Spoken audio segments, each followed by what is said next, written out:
ABŞ və Kuba arasındakı münasibətlər 1962-ci ilin Karib böhranından bəri ən gərgin dövrünə daxil olub. ABŞ-nin Kuba ilə bağlı siyasəti tək bir məqsədə yox, bir neçə əsas marağa söykənir və bu mövzu 10 illiklərdir dəyişkən formada davam edir. Ümumi şəkildə desək, Vaşinqton Kubadan 3 əsas şey istəyir. Birincisi, siyasi sistemin dəyişməsi məsələsidir. ABŞ uzun müddətdir Kubadakı kommunist idarəetməni qəbul etmir və orada daha liberal, çox partiyalı və ABŞ ilə daha yaxın münasibətlərə açıq bir sistem görmək istəyir. Tarixə nəzər salaq. Argentinalı inqilabçı Che Guevara 1959-cu ildə Kubada Fidel Castro ilə birlikdə inqilabın əsas fiqurlarından biri idi və inqilabdan sonra yeni Kuba hökumətində mühüm vəzifələr tuturdu. ABŞ isə həmin inqilabı öz maraqlarına zidd hesab edirdi və Kuba kommunist blokuna yaxınlaşdığı üçün iki ölkə arasında münasibətlər sürətlə pisləşdi. Che Guevara açıq şəkildə ABŞ-nin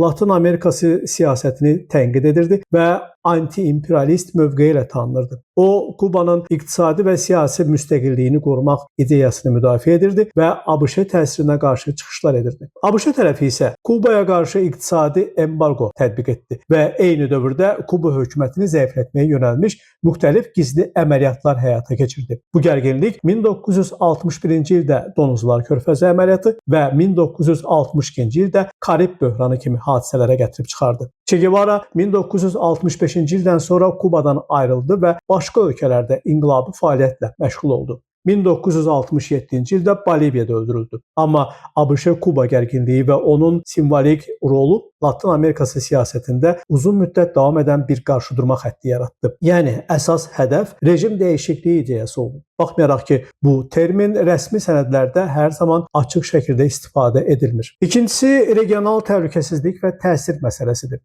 ABŞ Kuba üzərindən Rusiya və Çinin Latin Amerikasında hərbi və kəşfiyyat təsirini artırmasından narahatdır. Buna görə Kuba ABŞ üçün yalnız bir ölkə deyil, həm də strateji mövqeyidir. Xüsusilə Karib hövzəsi və Meksika körfəzi yaxınlığına görə. Üçüncüsü, insan haqları və iqtisadi açılım məsələsidir. ABŞ Kuba hökumətini söz azadlığı, siyasi məhbuslar və iqtisadi sistemin məhdudluğu ilə bağlı tənqid edir və daha açıq bazar iqtisadiyyatına keçid görmək istəyir. Bu da ABŞ bizneslərinin Kubaya daha sərbəst girişini mümkün edə bilər. Amma burada vacib bir nüans var. ABŞ-nin mövqeyi hər zaman eyni sərtlikdə olmayıb. Bəzi dövrlərdə münasibətlər yumşalıb. Məsələn, Obama dövründə müəyyən yaxınlaşma cəhdləri olmuşdu. Sonrakı illərdə isə sanksiyalar və təzyiqlər yenidən güclənib. Neft məsələsi ABŞ-Kuba münasibətlərində əsas məqsəd deyil, amma böhranların dərinləşməsində vacib rol oynaya bilir. Amma məsələ başqa tərəfdən belə görünür. Kuba enerji baxımından çox asılı ölkədir və əsasən xaricdən gələn neftlə işləyir. Burada Rusiya və Venezuela kimi ölkələr uzun illər əsas təchizatçılar olub. ABŞ isə bu əlaqələrin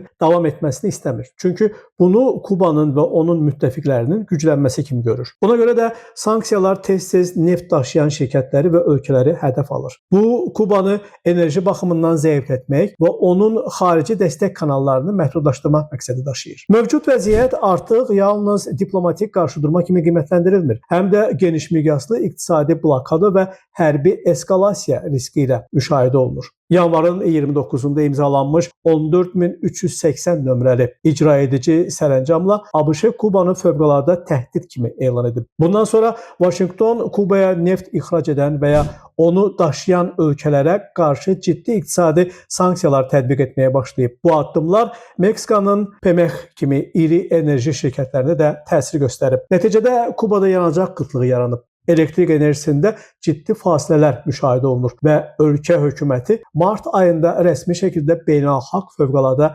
vəziyyət elan edib. Böhranın daha da dərinləşməsində Rusiya və Çin amilləri mühüm rol oynayır. Martın sonunda Rusiyaya məxsus Anatoli Kalotkin tankeri ABŞ blokadasını yararaq böyük həcmdə xam nefti Kubaya çatdırıb. Aprel ayının sonuna doğru daha bir tanker vasitəsilə əlavə neft tədarükü gözlənilir. Eyni zamanda ABŞ tərəfi Rusiyanın bu addımlarını ciddi siyasi və hərbi siqnal kimi qiymətləndirir. Pentagonun Kubada mümkün rejim dəyişikliyi ssenarilər üzərində işlədiyi barədə məlumatlar yayılıb. Rusiya isə ABŞ-ni sərt şəkildə tənqid edərək regionda gərginliyi artırmaqda ittiham edir. Çin də bu geosiyasi qarşıdurmada diqqət mərkəzindədir. ABŞ Çin şirkətlərinin Kubada kəşfiyyat və enerji infrastrukturu sayəsində fəallaşmasından narahatlıq keçirir. Xüsusilə günəş enerjisi layihələri üzərində nəzarətin artması Vaşinqton tərəfindən strateji risk kimi dəyərləndirilir. Gərginlik fonunda müəyyən diplomatik cəhdlər də müşahidə olunur. Aprel ayının ortalarında son